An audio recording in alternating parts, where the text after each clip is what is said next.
الفيديو المنتظر. انا في الفيديو ده هكلمكم عن صبغه الشعر، هقول لكم ازاي بتشتغل وهقول لكم ايه امن خطوات نشتغل بيها واحنا بنصبغ علشان نتفادى ضرر الصبغه دي على صحه فروه الراس والشعر نفسه. ده هصبغ معاكم بس عشان اوريكم بالظبط ازاي الخطوات بتتم. نفس درجه لون شعري بس هي اغمق درجه واحده، مش عارفه باين ولا لا. اتمنى يكون باين عشان ما بقاش عملت كل ده على الفاضي. ليه انا ما صبغتش بلون فاتح؟ عشان انا ضد ان انا افتح شعري. انا بقول لكم الفيديو ده للناس اللي عايزه تصبغ عشان تداري الشيب. اول حاجه لازم نفهم ازاي الصبغه بتشتغل. الصبغه 100% معتمده على مساميه الشعر، وبتتعمل في معامل متخصصه زيها زي الدواء بالظبط، وبيتم تصنيعها علشان تخترق مسام الشعر. عشان كده دايما اي حد بيجي يكذب مساميه الشعر قدامي بقول له اشرح لي ازاي الصبغه بتشتغل. لو انت مش مقتنع بمساميه الشعر وان الشعر ليه بورز ومسام، والمسام دي انا بتحكم فيها، بفتحها وبقفلها، وجوه في روابط انا بقدر اخلي حاجات تخترق كيوتيكل الشعر وتتفاعل جوه. لو شرح لي كيفيه صبغ الشعر بدون ذكر مساميه الشعر، وقتها ارفع له القبعه واقول له كلامك صح، مفيش حاجه اسمها مساميه. لكن مش هيعرف يعمل ده لان ده الواقع، ولما نعرف ازاي الصبغه بتشتغل هتصدقوا كلامي.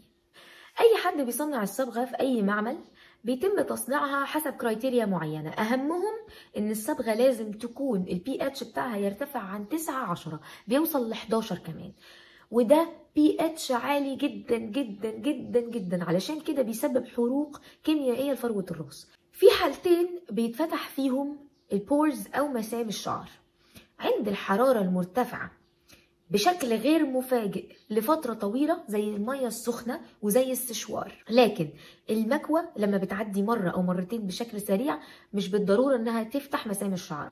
ايه تاني حاجة بتأدي ان كيوتيكل الشعر يتفتح؟ هي ارتفاع البي اتش بشكل كبير جدا، زي ان هو يعدي ال8 وال9. لما انا بستخدم حاجة كيماوية زي الامونيا اللي موجودة بنسبة كبيرة جدا في الصبغات، كل الصبغات، ولو في صبغات معمولة بدون امونيا خليكم متأكدين ان في حاجة بديلة ليها برضو هتكون قلوية جدا، علشان مفيش صبغة هتشتغل بدون ما تخليني افتح مسام الشعر. يعني في خطورة بنسبة 100% لكل الناس ان انا يتسبب لي حرق كيميائي على فروه الراس، على الجلد، وطبعا تلف الشعر بسبب ان انا بفتح كيوتيكل او مسام الشعره، ومفيش حد بيشتغل بعد كده ان هو يقفل الكيوتيكل دي تاني.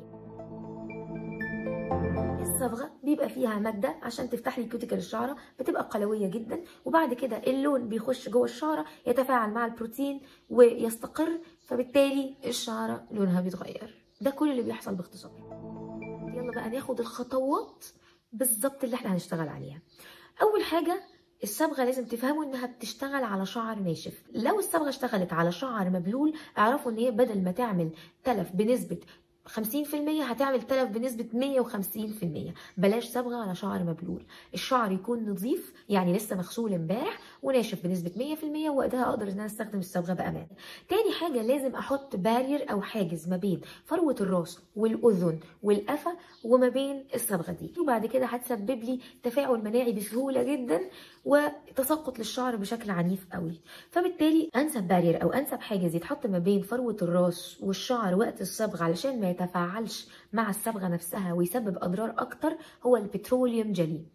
الفازلين، انا مش من انصار استخدام الفازلين على البشره خالص، لاني قلت اعراضه وقلت اضراره، لكن الفازلين ده ليه دواعي في استخدامه، زي علاج الحساسيه التفاعليه الكبيره، علاج الحروق، علاج الالتهابات الخطيره جدا والبروزز والحبوب الملتهبه جدا. يبقى اول خطوه ان انا احط الفازلين على فروه راسي، ادهنه، مش لازم ان انا افركه، بس يكفي جدا ان انا ادهنه على فروه راسي بحيث ان هو يكون حاجز. ليه ما ينفعش ان انا استخدم اي زبده او دهون نباتيه؟ علشان ممكن تتفاعل مع الصبغه نفسها. يفضل وانا بغسل الشعر قبلها بيوم اكون عامله تريتمنت للشعر بالشوفان. اشمعنى الشوفان؟ علشان الشوفان هيمد الشعر بعنصر الكبريت الاساسي لتقويه الشعر نفسها، لان الصبغه للاسف بتكسر روابط الكبريت اللي موجوده جوه الشعر. فانا لما اكون محضراه قبلها بيوم وعامله ماسك على شعري بالكبريت، ده بيخلي الشعر يصمد اكتر بعد الصبغه، ما لاقيش تقصيف وما لاقيش هيشان وما لاقيش التلف الفظيع بتاع الصبغه. كنت قايله لكم قبل كده على الماسك ده، بجيب مستخلص الشوفان واحط عليه 2-3 معلقة من العسل، عسل النحل يفضل، ولو ما فيش عسل نحل ممكن اي نوع عسل تاني، وتاني يوم بعمل الصبغه على شعر ناشف. ونضيف طبعا لان لسه غسلاه قبلها بيوم. ببدا ان انا اقسم الشعر لسكشنز، والشعر ناشف احس في الاول ان هي ما بتتوزعش بشكل صحيح علشان الشعر بيكون ناشف والتعامل معاه صعب شويه، ولكن مع الوقت هلاقي ان الشعر بدا يتشرب الصبغه دي. بحضر الصبغه وغالبا بستخدم الكميه كامله من الديفلوبر والصبغه نفسها وكريم الصبغه نفسها. هسيب لكم ترشيحات لاحسن انواع الصبغات اللي موجوده في السوق، ولكن خليكم فاهمين ان دول احسن الانواع، ولكن لازم علشان يشتغلوا تبقى البي اتش بتاعتهم 11 من 10 ل 11، فبالتالي كلهم هيبقى ليهم نفس الريسك او نفس الخطوره، كل الصبغات ليها نفس الخطوره. احنا بس بننقي حاجه تكون امنه ما فيهاش مواد حافظه ضاره، لان مش هيبقى انا عندي ضرر البي اتش اللي هي فاعليه الصبغه نفسها وكمان مواد حافظه ضاره، فيعني احنا بننقي احسن الوحشين.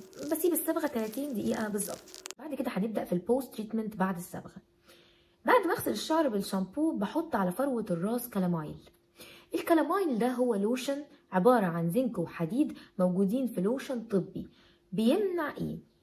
طبعا بغسل فروه الراس كويس جدا عشان الفازلين اللي كان فيها. انا ما ببقاش حطيت طبقه تخينه، هي بتبقى طبقه رفيعه جدا عشان تمنع احتكاك فروه الراس بالصبغه، البي اتش بتاعها عالي قوي، فانا بغسل فروه الراس كويس بس عشان طبقه الفازلين الرفيعه اللي احنا حطيناها.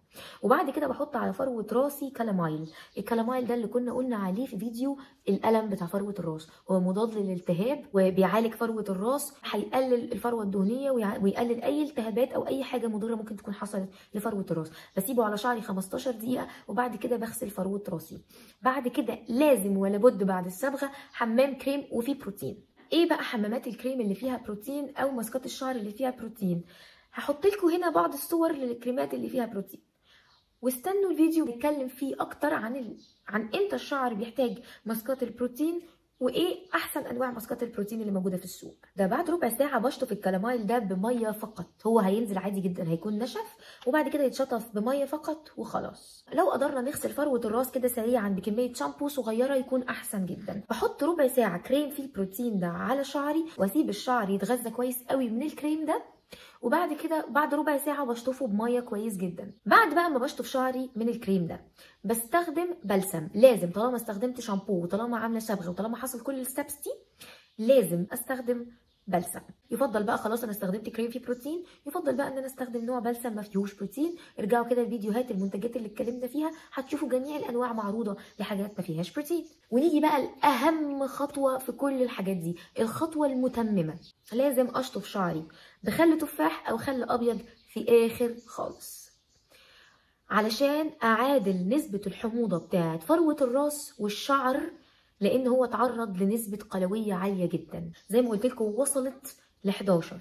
الشعر نفسه لما بيتعرض لدرجه حموضه صحيحه بينغلق، الكيوتيكل بتاعته بتنغلق، فبالتالي يحافظ على الترطيب، يبقى اقوى، بيلمع، ما يتقصفش، كل الاعراض الجانبيه دي. ميه الحنفيه البي اتش بتاعها مش 7 زي ما الناس فاكره، لا، درجه الحموضه بتاعتها بتوصل ل 8 عشان الاملاح وعلشان المعادن الكتير اللي فيها، فبالتالي برضو ميه الحنفيه قلويه، مش هتظبط لي فروه راسي ومش هتظبط لي الشعر نفسه. لازم اشطف شعري بخل وخل تفاح. بحط كوبايه كبيره كده بحط ربعها خل ابيض او خل تفاح وعليه الميه ونشطف بيها الشعر وفروه الراس طبعا، ونسيبها 5 دقايق على فروه راسنا وعلى شعرنا، وبعد كده نديها شطفه اخيره من الحنفيه سريعه جدا، مش لازم اشطفها يعني بشكل بضمير قوي. وبكده احنا نكون قدرنا نتغلب على كل اسباب تلف الشعر بالنسبه للصبغه قبلها او بعدها. المفروض ان الصبغه في الحاله دي ما تسببليش حساسيه، ما تسببليش التهاب، ما تسببليش تقصف، ما تسببليش بهتان. المفروض ان الصبغه في الحاله دي ما تسببليش حساسيه، ما تسببليش التهاب، ما تسببليش تقصف، ما تسببليش بهتان، ما تسببليش هيشان، وما تسببليش تلف للشعر حتى لو مع تكرارها. انسب وقت ان انا اكرر فيه الصبغه نفضل ان احنا ما بين كل مره والتانيه يعدي الشهرين، شهرين ونص. ما يفضلش نصبغ كل شهر طبعا، ويا ريت نستحمل شويه. وخلي بالكم انتوا لو عملتوا شطفه الخل دي بعد كل غسله هتحافظوا جدا جدا على لون الشعر في الصبغه، لان زي ما قلت لكم بتقفل كيوتيكل الشعر. الشعر الكيرلي المصبوغ يتصفف ببروتين عشان يحافظ على لون الشعر، والشعر الاسيوي او الاوروبي المصبوغ يتصفف برضه ببروتين. الكيرلي احنا عارفين احنا بنصففه بجل وموس، والشعر الاسيوي او الاوروبي يتصفف بزيت حامل خفيف زي الجوجوبا او الارجان، وانا بفضل الجوجوبا، او اللوز الحلو، او بسيرم فيه بروتين يكون السيرم كويس جدا. زي الانواع اللي احنا قلناها في فيديو برضو المنتجات، روحوا اطلعوا على الانواع اللي قلناها. كون دي كل الخطوات اللي انتوا المفروض تعرفوها. انا كده قلت كل اللي انا عايزاه في الموضوع ده. عايزاكم تجربوا الخطوات دي وانتوا بتصبغوا وتقولوا لي عملتوا ايه. انا عن نفسي ما حصليش اي تفاعلات، ما حصليش اي تلف او اي حاجه. جايز شويه طبعا الشعر اتاثر، ما كانش في طبيعته العاديه، بس ما تلفش، ما حصلش تلف، اتاثر شويه الشعر. هي حاجات تتهندل، يعني حاجات نقدر ان احنا بماسك كده او بمنتج كده ان احنا نقدر نعالجها، مفيش تلف ملحوظ. عايزاكم تجربوا الطريقه دي وتقولوا لي في الكومنتس تجربتكم وعملتوا ايه، نتناقش مع بعض كده ونشوف نسبه نجاحها مع الناس. هبقى سعيده بكومنتاتكم. اي حد عنده سؤال او اي حد عنده موضوع عايز يطرح او اي حاجه يقول لي في التعليقات، وان شاء الله برد عليكم على طول بعد اول ساعه من رفع الفيديو. وبعد كده لما اشوف التعليقات ان شاء الله هرد. اتمنى ان انتوا تعملوا سبسكرايب عشان نتابع الفيديوهات المهمه الجايه، وتعملوا فولو على السوشيال ميديا عشان تتابعوا المحتوى هناك، محتوى مختلف. التواصل ما بيننا بيكون احسن. وميرسي جدا ليكم ان انتوا شفتوا الفيديو.